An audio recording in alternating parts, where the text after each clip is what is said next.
हर हर महादेव। आप सबको मेरी लाइव शॉर्ट चैनल में हार्दिक स्वागत है, अभिनंदन है। मैं एक भोजपुरी में आप सबको सॉन्ग सुनाने जा रही हूँ, जो कि आजकल पढ़ाने लिखाने पे ध्यान नहीं दे रहे माता पिता। दारू बहुत पीते हैं और दारू पीने में पैसा वेस्ट करते हैं।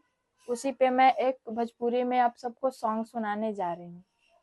प्लीज गाने पे अपना प्यार दुलार दें। जदि पापा दारू एतना पियब, बोल कैसे जियब। जदि पापा दारू एतना पियब, बोल कैसे जियब।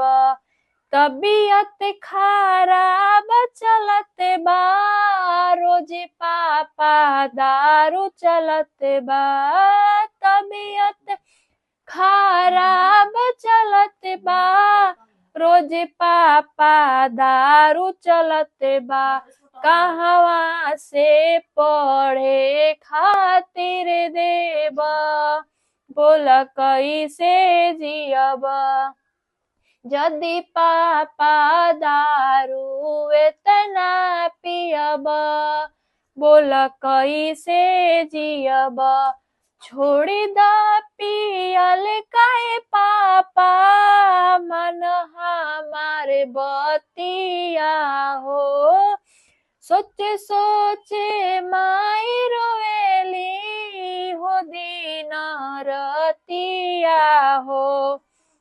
भइल बा कर्जा कहाँ से चुकइब, बोल कैसे जियब।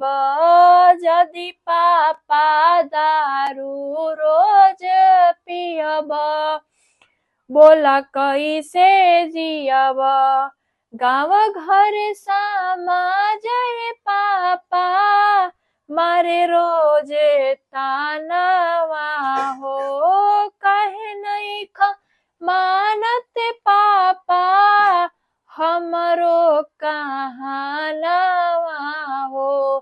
कहवा से खाए खातिर लइब, बोल कैसे जियब। जदि पापा दारू एतना पियब, बोल कैसे जियब। जदि पापा दारू एतना पियब, बोल कैसे जियब। धन्यवाद।